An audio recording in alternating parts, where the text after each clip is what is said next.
আর যারা যে কোনো অজুহাতে মুফাসসির হন, মুহাদ্দিস হন, বড় খতিব হন, বড় ইমাম হন, ইসলামিক বড় ব্যক্তিত্ব হন, যত কিছু হন, যদি ইফতিরাক করেন, ঐক্য নষ্ট করেন, এই ঐক্য নষ্ট করার কারণে জাহান্নামে যেতে হবে।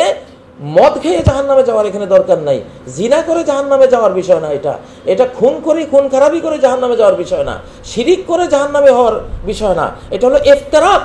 মানে কেন আপনি ঐক্য নষ্ট করলেন? এই ঐক্য, উম্মতের ঐক্য নষ্ট করা, যেখানে বলা হয়েছে আল মুসলিমুনা ইয়াদুন আলা মান সাওয়া, সমস্ত মুসলিম উম্মাহ এক হাত, মোকাবেলার প্রতিরোধের একটা হাত, এক হাত হয়ে, তাদের 200 কোটি মানুষের 400 কোটি হাত এক হাত হয়ে লড়বে শত্রুর বিরুদ্ধে। এটা কেন নষ্ট করলেন? মৌলানা মওদুদী রহমতুল্লাহ আলাইহি হাজার হাজার বক্তব্য তার আছে। তো মানুষ মাত্রই মানুষের কিছু মিস্টেক থাকবে, আমার মিস্টেক থাকবে। ইবনে কাসিরে কত ভুল আছে, সে তাফসীরকে আমরা পড়ি না। তাবারি তো কত ভুল আছে। হাদিসের বিশ্ববিখ্যাত গ্রহণযোগ্য কিতাবগুলি তো কিছু কিছু হাদিস মন্তব্য আছে যে এই হাদিসটি সহিহ না, ভুল থাকবেই। তো সেই জন্য মাওলানা মওদুদী রহমতুল্লাহ আলাইহি ভুল থাকতেই পারে, কিন্তু উনি তো নবী বংশীয় মানুষ। এই মানচিত্র ইসলামের জন্য নেওয়া হয়েছে, সমাজতন্ত্রের জন্য নেওয়া হয়নি, সেকুলার কোনো কিছুর জন্য নেওয়া হয়নি, অন্য কিছুর জন্য নেওয়া হয়নি, এটা ইসলামের জন্য নেওয়া হয়েছে। আচ্ছা, কপিরাইট একটা আইন আছে, মেধাস্বত্ব, যে জিনিস প্রথম কেউ অর্জন করে তাদেরই এটা ওনারশিপ, কপিরাইট থাকবে কিয়ামত পর্যন্ত। তো 47-এ প্রথম যারা এই মানচিত্র নেয়, এই মানচিত্রের কপিরাইট তাদের, মেধাস্বত্ব তাদের।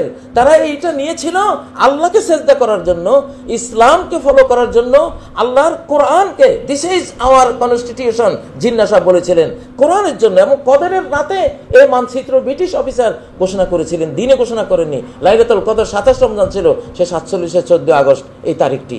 তাহলে বুঝতে পারছেন কি অবস্থা।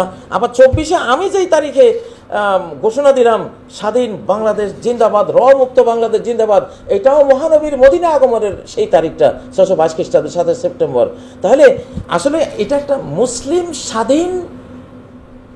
স্বাধীন চেতনার একটা উন্মেষ, একটা বিপ্লব, একটা ইনকিলাব, একটা জাগরণ হয়েছে, স্বাধীন সত্তা। অনেকে বলে এটা ইসলাম কিনা, এটা ধর্মান্ততা কিনা। শুনেন, আমাদের ইসলাম ধর্মে দেশ আগে, ধর্ম পরে। দেশ আগে, দেশের স্বাধীনতা আগে, দেশের সার্বভৌমত্ব আগে, দেশের সমৃদ্ধি নিরাপত্তা আগে, ধর্ম পরে।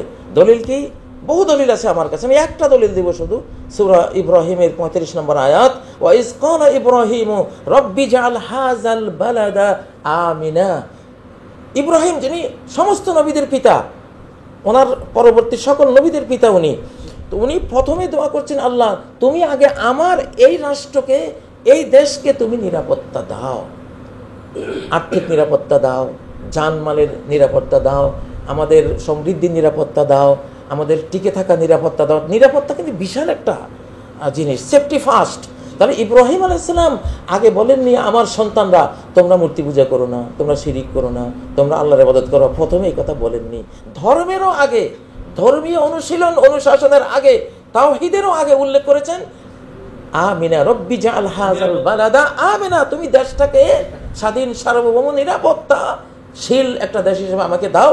দ্বিতীয় পর্যায়ে স্বাধীনতার পরে বলেছেন ওয়াজনুবনি ওয়া বানি আন না'বুদাল আসনাম, আমাকে আর আমার বংশধরকে, আমার সন্তান সন্ততিকে মূর্তি পূজা থেকে রক্ষা করো। দেখেন, ওটা হলো ধর্মীয় পাঠ, সেটা বলেছেন পরে। এরকম বহু আয়াত আমার কাছে জানা আছে যেখানে আল্লাযিনা তাবাওয়াউদ দারা ওয়াল ঈমান, সূরা হাশরের 9 নম্বর আয়াত, যারা মদিনাকে ঠিকানা বানিয়েছে আর ঈমানকে যারা গ্রহণ করেছে, ওখানে মদিনার কথা আগে। দার মানে বাড়ি, হোম মানে ওখানে হোমল্যান্ড, মানে মাদারল্যান্ড, মানে মদিনা। আল্লাযিনা তাবাওয়াউদ দারা, যারা ঠিকানা বানিয়েছে মদিনাকে। দেখুন, এখানে মদিনা আগে, দেশ আগে, রাষ্ট্র আগে, ওয়াল ঈমানা, ঈমানটা পরে। কারণ আপনি তো আগে তো একটা স্থানে আপনাকে নিরাপদ একটা অধিকার প্রাপ্ত হতে হবে, থাকতে হবে, টিকতে হবে, তারপরে আপনি ঈমান চর্চা করবেন, সালাত চর্চা করবেন, আপনি আল্লাহকে সেখানে ডাকবেন। আপনি প্লেসে পাননি, আপনি কিভাবে আপনি ইবাদত করবেন?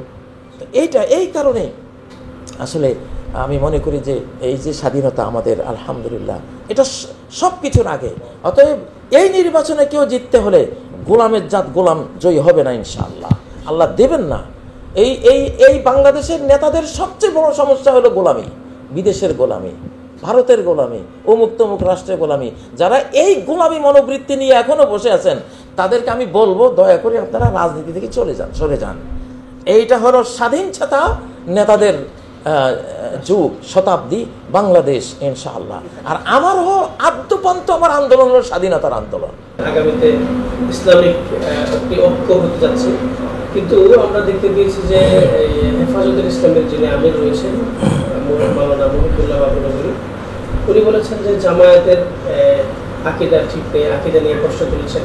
আরেকটি প্রশ্ন আমি এখানে করছি যে অনেকেই বলছেন যখনই ঐক্যের কথা আসে জামাতের সাথে, অন্যান্য ইসলামিক দলের সাথে, জামাত প্রশ্ন আসলেই একটি আকীদার বিষয়ে অনেকেই প্রশ্ন করেন, বলেন যে মওদুদিবাদ বা মওদুদির আকীদা ঠিক নেই। আসলে কি ওনার আকীদায় কোনো সমস্যা ছিল কিনা আপনি যদি একটু খোলাসা করে বলেন। এবং ওনারা বলেন যে জামাত আসলে কওমি মাদ্রাসাগুলো ধ্বংস হয়ে যাবে, অনেক ধর্ম পালন করা কঠিন হয়ে যাবে, তারা একটি মতবাদ ধারণ করে। এই বিষয়টি আপনি যদি একটু ক্লিয়ার করে বলেন।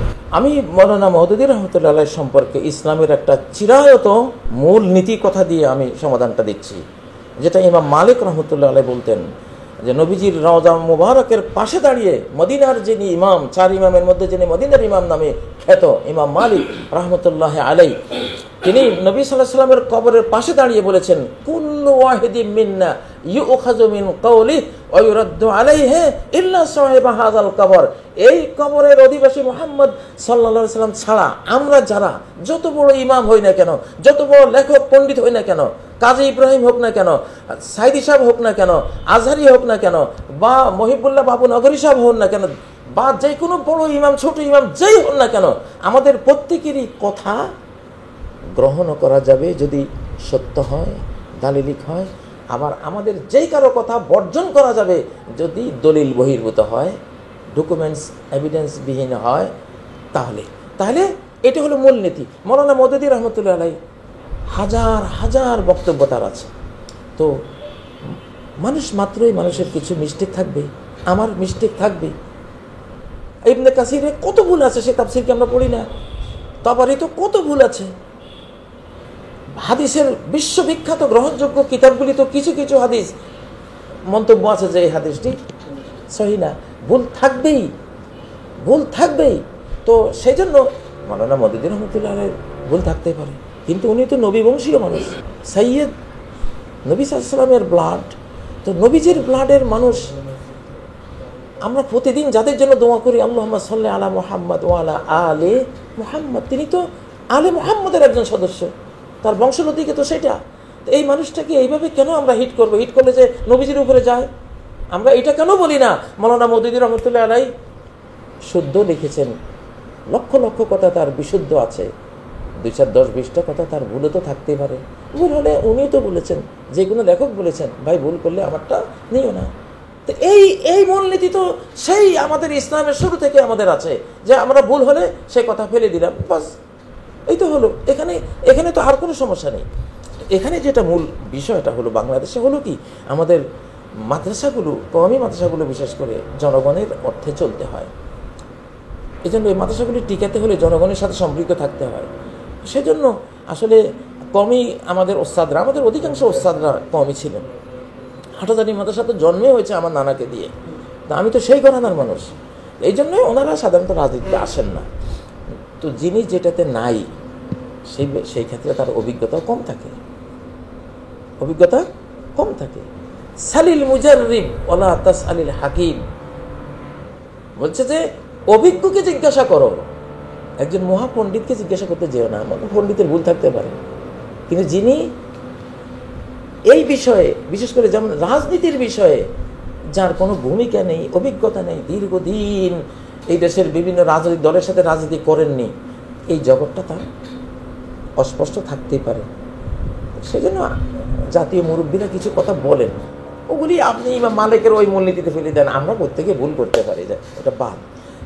তবে যেটা বলবো, এই ঐক্যের জোয়ার যখন বইছে, এই সময় যদি কোনো আলেম, ইসলামী কোনো দল, কোনো খতিব, কোনো ইমাম, কোনো বক্তা ঐক্য নষ্ট করেন, তাহলে তিনি এর জন্য আল্লাহর কাছে বিশালভাবে দায়ী থাকবেন এবং ঐক্য নষ্ট করার কারণে তার উপরে জাহান্নামী হওয়ার যে হাদিসটা আছে আমি সেটা বলবো যে আমার উম্মত ইহুদিরা 71 ভাগ হয়েছে, ইফতারাকাতুল ইহুদ আলা এহদা ওয়া সাবিঈনা মিল্লাহ, তারা 71 ভাগ হয়েছে। খ্রিস্টানরা 72 ভাগ হয়েছে, আলা সেন্তাইনা সাবিঈনা মিল্লাহ 72 ভাগ হয়েছে। ও সাতাফতারিকু উম্মতি আলা সালাস ওয়া সাবিঈনা মিল্লাহ, আমার উম্মত 73 ভাগ হবে, 73 ভাগ হবে। ইখতিলাফ করে, তাফরিক করে, ভাগাভাগি করে করে আলাদা আলাদা হয়ে যাবে। আমি তোমার সাথে নাই, আমি ভিন্ন হয়ে গেলাম। এই যে ইফতিরাক, একটা হলো মতবিরোধ, বিভিন্ন মত পোষণ করা, সেটা না। একটা হলো আমি আপনার সাথে ডিফারেন্ট হয়ে, ভিন্ন বিচ্ছিন্ন হয়ে আলগা হয়ে গেলাম। এই কাজ যারা করবে, নবীজি বলছেন সবাই জাহান্নামী ইল্লা ওয়াহিদা, একদল ছাড়া। ওরা কারা? ওয়াহিয়াল জামা, যারা মুসলিমদেরকে নিজের ভাই মনে করে, ঐক্যবদ্ধ থাকে, এক থাকে, সঙ্গবদ্ধ থাকে, ওরা জান্নাতে যাবে। আর যারা যে কোনো অজুহাতে মুফাসসির হন, মুহাদ্দিস হন, বড় খতিব হন, বড় ইমাম হন, ইসলামিক বড় ব্যক্তিত্ব হন, যত কিছু হন, যদি ইফতিরাক করেন, ঐক্য নষ্ট করেন, এই ঐক্য নষ্ট করার কারণে জাহান্নামে যেতে হবে। মদ খেয়ে জাহান্নামে যাওয়ার এখানে দরকার নাই, জিনা করে জাহান্নামে যাওয়ার বিষয় না, এটা খুন করে, খুন খারাপি করে জাহান্নামে যাওয়ার বিষয় না, শিরিক করে জাহান্নামে হওয়ার বিষয় না। এটা হলো ইফতিরাক। মানে কেন আপনি ঐক্য নষ্ট করলেন? এই ঐক্য, উম্মতের ঐক্য নষ্ট করা, যেখানে বলা হয়েছে আল মুসলিমুনা ইয়াদুন আলা মান সাওয়াহুম, সমস্ত মুসলিম উম্মাহ এক হাত, মোকাবেলার প্রতিরোধের একটা হাত, এক হাত হয়ে, তাদের 200 কোটি মানুষের 400 কোটি হাত, এক হাত হয়ে লড়বে শত্রুর বিরুদ্ধে। এটা কেন নষ্ট করলেন? যেটা হারুন আলাইহিস সালাম যখন মুসা আলাইহিস সালামের দিক থেকে প্রশ্নের মুখোমুখি হলেন, হারুন তুমি দেখলা এরা গো বাছুর পূজা করে শিরকি আকবরে লিপ্ত হচ্ছে, হ্যাঁ, তুমি কেন তাদেরকে বারণ করলে না? হ্যাঁ, ইয়া হারুন মা মানাআকা ইয রাআইতাহুম দাল্লু আল্লা তাত্তাবিআন, তুমি দেখলা যে তারা বিচ্ছিন্ন হয়ে মুশরিক, মূর্তি পূজারী, মুসলিম উম্মাহ ছিল, তারা হয়ে গেল শিরকি উম্মাহ, তুমি চোখের সামনে দেখলা, কিছু বললা না কেন? ক্বালা ইয়া ইবনা উম্মা লা তাখুয বিলিহিয়াতি ওয়ালা বিরাসি, হারুন আলাইহিস সালাম বললেন, ও আমার মায়ের বেটা, আমার মায়ের পুত্র, একই মায়ের পুত্র আমরা, আমার দাড়ি ধরে আমার টানা হেঁচড়া করো না।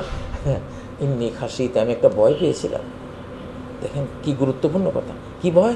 আন্তাকুল, তুমি আজকে যদি বনি ইসরাইল ডিভাইড হয়ে যেত, 2 দল হয়ে যেত, তো তুমি এসে তুরপাড়া থেকে এসে আমারে বলতা যে ফাররাকতা বাইনা বনি ইসরাইল ওয়া লাম তারকুব কাওলি, তুমি আমার বনি ইসরাইলকে 2 টুকরা করে দিলা, আমি আসা পর্যন্ত আমার কথার অপেক্ষা করলো না কেন? এই যে তাফরিক, শিরক ইচ্ছা মারাত্মক। changetv.res, এক ফোঁটা হলুদও নেই।